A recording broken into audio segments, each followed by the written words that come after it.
Charlie. We're ready to rock. There's a moment after a breakup that nobody prepares you for.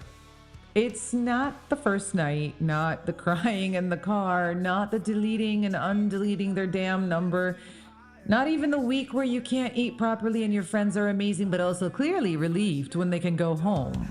I like you. Do you like me? It's later, maybe 3 months later, maybe 6 months.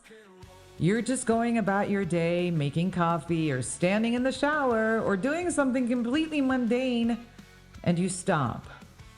And you think, who even am I right now? Not dramatically or in a cry for help way, just really blankly, totally and absolutely confused. Like, comment, and subscribe. Because the person you were when you were with them, that version of you, well, you can't find them anymore. And the version of you that existed before them feels too far away to retrieve. Like trying to remember who you were at 17. You know you existed, you just can't quite get back there. And everyone around you is saying, you'll find yourself again. Or you just need time. Or my personal favorite, you need to focus on you now. Let the games begin. But nobody is saying the thing that's actually true, that you're not lost. You're grieving. Damn you! Welcome back to Unusual Practice. I am Charlie, and today we're going somewhere that I think a lot of people desperately need to go, and almost nobody is taking them there. We're talking about the self that dies when a relationship ends. Not the person who left, but you. The version of you that only ever existed inside that relationship. The one who had that specific laugh with that specific person, who had opinions about things you'd never thought about before you met them, who had a whole future mapped out, felt neurologically real, that simply no longer exists. This is not a heartbreak episode, or rather, it's not only a heartbreak episode. What the hell are you talking about? Because what is going to show today is that what you experience after a significant relationship ends is a grief that is scientifically, neurologically, and psychologically legitimate. It's not you being dramatic, it's not you being weak, and it's absolutely not you just needing to move on. It's the real documented, measurable loss of a self. And why do people not treat it that way? Let's get into it. Here's something that sounds poetic, but is actually just neuroscience. When you're in a significant relationship, your brain does not keep you and your partner as two separate entities. It actually merges you, literally. Psychologist Arthur Aaron, who has spent 30 years studying exactly this, developed what he called the self-expansion model. The idea is that when we fall in love, we don't just connect with someone. We include them in our self-concept. Their perspectives start to feel like our perspectives. Their resources feel like our resources. Their identity, their way of moving through the world, it starts to become part of how we understand ourselves. There's actually a diagram in his research. It shows two circles, self and other. And as closeness deepens, the circles start to overlap. In the most deeply bonded relationships, you're basically looking at a Venn diagram where the circles have almost swallowed each other, which sounds beautiful, and it is, until one of those circles disappear. Darling, you found me. A sweet, a clever. We will never part again. Neuroscientist David Eagleman says that you don't just emotionally absorb people you love, you physically absorb them. Your brain refashions itself around the expectation of their presence. They become written into your predictive architecture. Your nervous system is constantly anticipating them, their voice, their patterns, the way they text back, the way they breathe next to you at night. And when they're gone, Your brain is still running those predictions over and over and over again, and obviously getting the answer wrong every single time.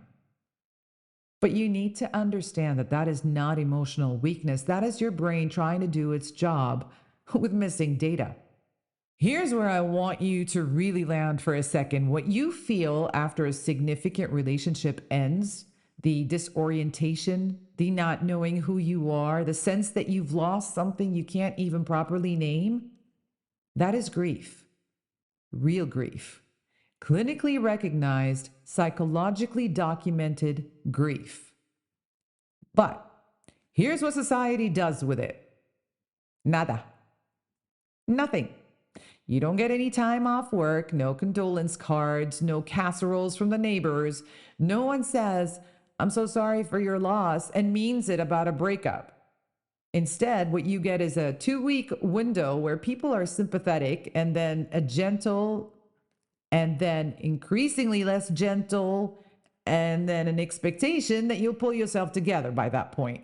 What the fuck? Grief researcher Kenneth Doka has a term for this. He calls it disenfranchised grief. Grief that is not openly acknowledged, socially validated, or publicly supported. Grief that society decides doesn't qualify. And breakup grief, particularly the loss of self inside a breakup, is one of the clearest examples of it. You don't get rituals. You don't even get language. You don't even get the permission to say, "Hey, I'm grieving," without someone tilting their head slightly and saying, "But you didn't die." No, I didn't. But a version of you did. Feeling disconnected from yourself and society's fast pace? Unusual Practice podcast dives into neuroscience, quantum mysteries, untold cultural truths, and hidden societal patterns. Charlie guides you to think deeper, connect stronger, and heal fractured paths in life. It is time to uncover the extraordinary within and release the programming. Tune in on your favorite platform now. Expand your mind with Unusual Practice today. Research by Erica Slaughter and Gary Lewandowski, who specifically studied what happens to the self-concept after a romantic breakup, found something that should be in every breakup survival conversation, and somehow it is not. After a relationship ends, people don't just lose a partner. They experience measurable changes to their self-concept. They lose self-concept clarity. They literally know themselves less well. And this is the part that hits hardest. That loss of self-clarity was a stronger predictor of emotional distress than almost anything else they measured. You're not struggling because you miss them. You're struggling because you've lost a whole dimension of yourself, and you don't have a word for it, and nobody is acknowledging it, and you're supposed to be fine by now. Hi-ho, it's off to work we go. There's another layer to this. And this layer, I think, is even more invisible. And it comes from the neuroscience of how the brain actually works. You see, your brain is not, as most of us were taught, a kind of recording device. It is not passively storing experiences and playing them back. Your brain is a prediction engine. Its primary job is to anticipate what comes next, build models of the future, and organize your behavior around those models. And inside a serious relationship, you have built an elaborate, detailed, felt prediction of your future. It's not just a vague, "maybe we'll get married someday." It is neurologically encoded. You have imagined in fine grain what your life was going to look like. Holidays, mornings, who you would be in 5 years. Your brain has been running those simulations and treating them as real data. And when the relationship ends, the entire predictive architecture collapses. Now, here's the thing that makes breakup grief so uniquely brutal for the person who didn't choose the end. The person who left had time to start building a new model. They had been mentally departing gradually before they physically did. They are already oriented toward a different future. You are still neurologically living inside a future that no longer exists, which is why the pain is so asymmetrical. Why you can feel completely shattered while they seem to be functioning just fine. It is not a measure of who loved more. It's a measure of whose brain still has its predictive architecture intact.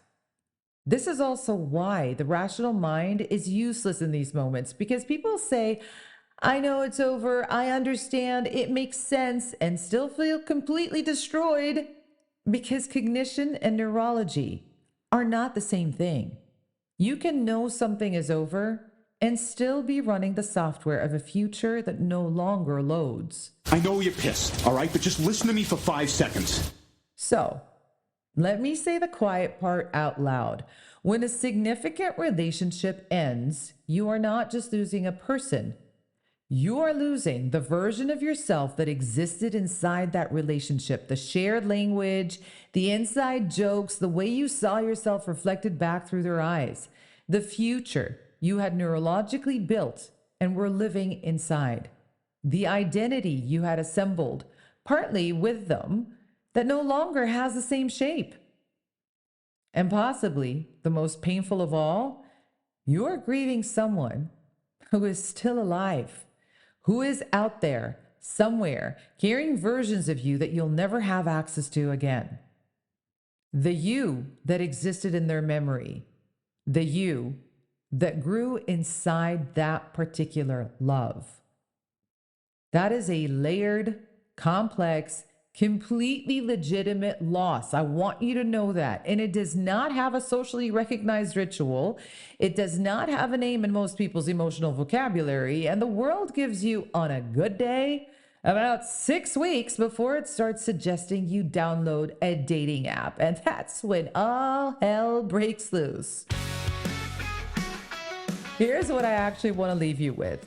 The identity disruption after a relationship ends, the I don't know who I am anymore, is not a crisis. Or rather, maybe it is a crisis, but it's also an opening. Because Arthur Aaron's research goes somewhere interesting on the other side. Don't forget to like and subscribe. That same self-expansion that makes relationship loss so destabilizing, it actually means you came out of that relationship with more than you went in with. New perspectives, new parts of yourself that got activated because of them. You don't lose those when they leave. They are written into you right now. What you're actually doing in the aftermath, if you let yourself actually do it instead of rushing back into some sort of a rebound, someone new, or into relentless productivity, is the work of figuring out which parts of you were always you and which parts were the overlap. And slowly, not so quickly, building a self that is no longer organized around their absence. That is not finding yourself. That is becoming yourself, and it is truly different. The grief is real. The loss of self is real. But the self that emerges on the other side, if you let yourself actually grieve what died, tends to be more solid, more known, more yours than the one that went into the relationship. Like, comment, and subscribe. So I just want you to know, you are not falling apart.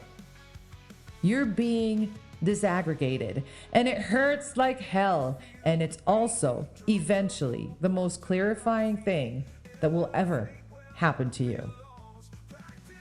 That's it for today. If this one landed somewhere specific for you, I'd really love to know. Come find me on the socials or drop into the community. And if you're in it right now, in that disorienting, identityless, who even am I phase after something ended, I just want to say, you're not broken. You're not dramatic. And you're grieving something that is actually real in a world that till today has not found a language for it.